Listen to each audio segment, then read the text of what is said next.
케냐에 살고 있는 조용일 선교사라고 합니다. 저는 예수전도단이라는 선교단체에서 파송받아서 2018년 12월에 케냐에 처음 오게 된 이제 막 4년 차가 된 신입 선교사입니다. 저는 아내와 두 아들 그리고 막내딸 이렇게 5명이 케냐에서 살고 있고요. 한국에서는 2002년부터 예수전도단이라는 선교단체에 소속돼서 대학생들을 대상으로 사역했습니다. 대학생들을 섬기고 대학생들이 하나님께 더 헌신하고 잘 살아갈 수 있도록 돕는 일을 했던 것 같고요. 그렇게 살았는데 2017년 6월 1일이었습니다. 잊혀지지 않는 날짜인데요. 갑자기 몸이 좀 많이 피곤하고 많이 좀 안 좋아서 동네 병원에 가게 됐습니다. 보시는 것처럼 제가 조금 뚱뚱하잖아요. 그래서 동네 병원에 이제 간도 좀 안 좋은 것 같고 그래서 피로 회복에 좀 필요한 약을 좀 타려고 갔다가 초음파를 찍는 시간이 있었는데 우연히 오른쪽 신장에 암을 발견하게 됐습니다. 네, 아주 엄청난 기적인데요. 사실은 동네 병원에서 초음파를 찍다가 암을 발견하는 경우는 거의 없다고 하더라고요. 네, 제가 그래서 바로 대학병원에 가서 수술을 받았고 그리고 지금까지 계속해서 추적 검사를 매년 하고 있습니다. 제가 케냐에 오게 된 계기와 연결되기 때문에 말씀을 드렸는데요. 수술하고 나서 제가 느끼게 된 건 뭐냐면 하나님이 저를 살려주셨다는 겁니다. 신장암은 조금 위험한 암이라서 좀 늦게 발견되기도 하고 더 늦게 발견되면 그만큼 사망률이 굉장히 높은 암이라고 하더라고요. 하나님이 저를 살려주시려고 그 기적에 가까운 초음파로 암을 발견하게 하시고 정말 우연하게 발견됐거든요. 간을 보려다가 잠깐 스치는 것을 보게 된 상황인데 하나님이 저를 수술이 끝나고 나를 살려주셨는데 제가 어떻게 이 나머지 삶을 살 수 있을까? 어떻게 사는 게 하나님이 정말 더 기뻐하실까라는 고민을 하게 됐습니다. 그리고 나서 수술을 하고 나서 가만히 기도하는데 가장 많이 생각나는 게 뭐냐면 하나님이 살려주셨는데 이제 앞으로 내가 만약에 죽었다면 만약에 잘 발견되지 않아서 만약에 죽는 상황에 가게 됐다면 내가 뭐가 제일 힘들었을까? 뭐가 제일 아쉬웠을까? 라는 고민을 하게 됐고요. 첫 번째는 가족에 대한 생각이었고요. 가족에 대해서 더 소중하게 여기지 못하고 그냥 사역한다고만 살았던 시간들이 굉장히 후회가 됐고 또 한 가지는 선교지에 한 번도 가보지 못하고 선교사로 살아보지 못했던 맨날 선교사로 살아야 된다고 말만 했던 제 삶이 생각이 났습니다. 그래서 하나님이 살려주신 이 마지막 생애를 하나님이 정말로 기뻐하시는 제가 하나님께 헌신했던 그 선교사의 삶을 살고 싶어서 수술하고 나서 1년 있다가 바로 선교사 훈련을 받게 됐고 그리고 케냐라는 아프리카라는 곳에 나오게 됐습니다. 지금 4년 동안 하나님의 은혜로 살고 있고요. 그렇게 선교사역을 시작하게 됐습니다. 저는 사실은 한국에서도 계속 대학사역을 했고 대학생들을 섬기는 사역을 했었는데 케냐에서도 제가 대학생들을 섬기고 싶어서 이곳에 파송받았고 이곳에 왔습니다. 여러분 다 아시는 것처럼 2019년 12월, 2020년 1월부터 전 세계에 코로나가 터졌습니다. 1년 동안 현지 언어를 배우고 굉장히 선교 사역을 준비하는 시간을 보냈다가 갑자기 터진 코로나로 인해서 굉장히 어려운 시간을 보내게 됐습니다. 신입 선교사한테 너무 어려운 시간이었습니다.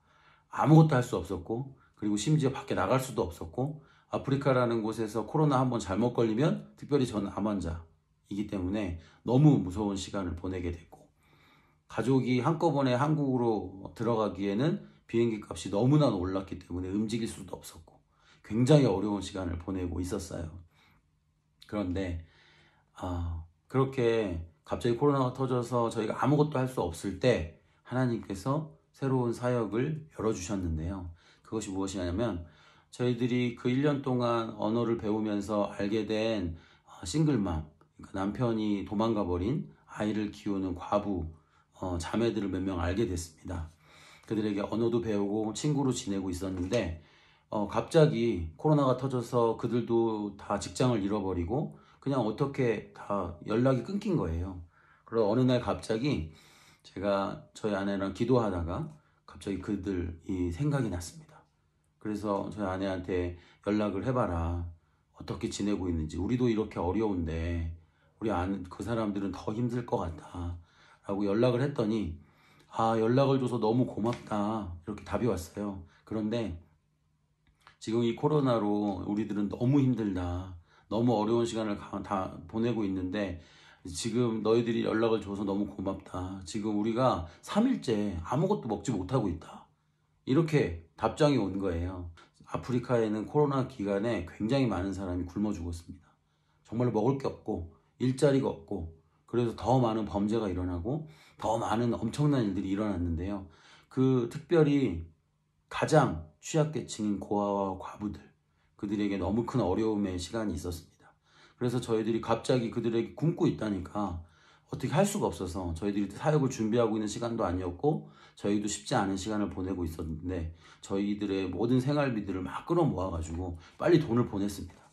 빨리 뭐라도 사 먹어라. 밀가루를 사 먹어서 빨리 아이들을 먹여라. 그렇게 과부들을 돕는 사역을 시작하게 되었습니다.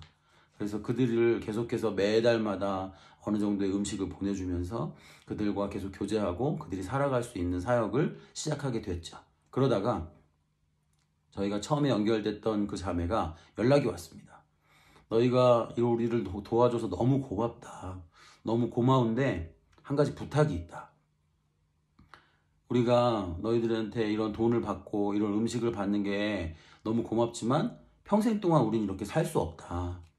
그래서 우리가 한 사람이라도 이렇게 뭔가 살아갈 수 있는 자본금이라도 좀 주면 우리가 장사를 하고 우리가 뭔가를 해낼 수 있을 것 같다라는 이야기를 먼저 저희에게 해주었습니다. 그래서 그 미리암이라는 자매인데요.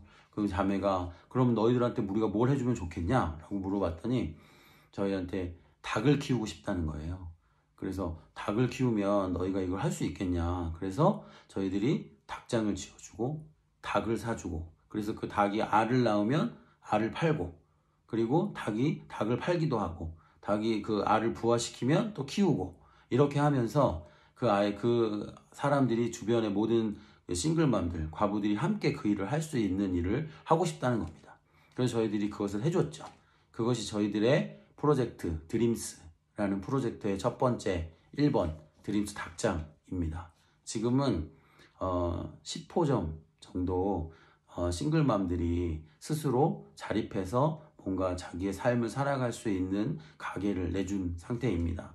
이 코로나 기간 안에 하나님의 은혜로 그 싱글맘들이 닭장을 만들어서 팔기고 닭을 키워서 팔기도 하고 그리고 헤어살롱, 미용실을 오픈해서 자기의 기술로 그것을 이제 먹고 살기도 하고 야채 가게, 수박 가게 그리고 또 작은 아주 자판들을 저희들이 내주면서 저희들의 이름은 드림스라고 하는데요. 드림스는 지금 거의 10호점 정도 오픈한 상태이고요. 저희들이 아무것도 할 수 없는 이 상황에 하나님께서 싱글맘들에게 하나님의 그 자립할 수 있고 그들이 하나님의 그 힘으로 다시 일어날 수 있는 일을 시작하게 하셨습니다. 저희는 코로나 기간에 아무것도 할 수 없다고 생각했지만 하나님이 그런 사역을 일으키셔서 지금 하나님이 해내가고 계신다고 저희들은 믿고 있습니다. 네. 이곳에서 많은 선배 선교사님께서 가장 중요하게 여기시는 사역 중에 하나가 올바른 신학을 가지고 올바른 사역자를 키워서 올바른 성경과 올바른 신학으로 이곳에 만연해 있는 모든 미신적인 것들을 타파하고 하나님께서 정말로 이들을 어떻게 이끌어 가시는지를 성경에서 만들어주는 것을 온전히 성경을 기준으로 보여주고 교육하는 것을 굉장히 중요하게 여기십니다. 저도 그런 것 필요를 느끼게 됐고 제가 이곳에 와서 대학생들을 위해서 준비하고 싱글맘들을 위해서 준비하고 그리고 신학생들을 위해서 준비하는 것들이 신학적인 기반이 너무 필요하다는 것을 깨닫게 되었습니다. 그래서 공부를 시작하게 됐고 많은 선교사님들께서 추천해 주신 곳이 미주장신 대학교였습니다. 이곳에서 하나님께서 저에게 많은 것들을 알려주셨고요. 그리고 굉장히 많이 겸손하게 하시고 정말로 하나님께서 이 아프리카 땅 안에 올바른 신학의 가장 기본을 닦을 수 있는 기본을 주신 것 같습니다. 그래서 저는 이 학업을 통해서 앞으로 저희 대학생들을 섬기고 그리고 많은 신학생들을 또 만나면서 하나님이 주시는 가장 기본적인 성경의 중요한 부분들을 잊어버리지 않고 흔들리지 않는 신학을 가르치려고 노력하고 있습니다. 네, 그렇기 때문에 제가 이 학업에 저희 사역에 너무나 큰 도움이 되고 있다고 생각합니다. 네, 3번에서 세 번째 질문에서 말씀드렸던 것처럼 이 아프리카라는 땅은 올바른 신학이 굉장히 중요합니다. 그렇기 때문에 하나님께서 저에게 주신 기회대로 잘 공부하고 잘 맞춰서 아프리카 땅 안에 하나님이 보여주신 가장 근본적인 성경의 그 믿음대로 이 사람들을 교육하고 이 싱글맘들도 그냥 교회에서 가지고 있는 아무런 신학적인 기반이 없는 교육들을 끝나는 것이 아니라 그냥 자기만 먹고 살고 끝나는 것이 아니라 올바른 신학과 올바른 성경으로 다른 사람을 도울 수 있는 수준의 동역자들을 만드는 것이 저의 가장 큰 목표이고요. 그래서 가장 중요한 계획 중에 하나는 뭐냐면 제가 지금 여기 케냐의 코로나 시기로 인해서 온라인으로 계속 공부하고 있었는데요. 마지막 1년 정도 남은 시간을 미국 본토 학교, 본교로 가서 공부를 하려고 합니다. 본교에 가서 그동안 만나뵙지 못했던 교수님들과 그리고 학우님들과 진정으로 얼굴과 얼굴을 보면서 교제하고 그리고 제가 정말로 하나님의 깊은 그 영성과 학문을 얼굴을 보면서 배우고 싶은 마음이 생겼습니다.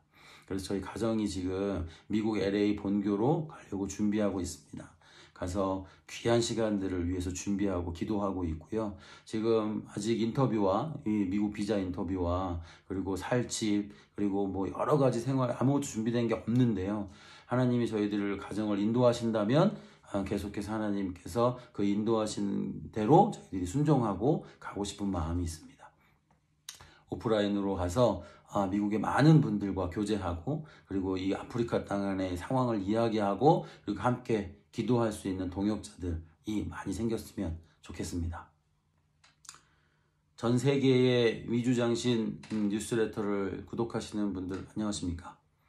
네, 저는 이렇게 아무것도 아닌 이 신입 선교사가 이런 귀한 기회를 주신 교수님들께 너무 감사드리고요. 함께 이렇게 공부할 수 있는 기회를 주신 미주장신에 너무 감사드리고 그리고 함께 기도할 수 있는 모든 구독자 여러분들을 만날 수 있게 해주셔서 너무 감사합니다. 전 세계에 아직도 하나님의 그 놀라우신 은혜들이 필요한 곳이 너무 많은 것 같습니다. 저도 이제 조금 더 알고 있는 것 같고요.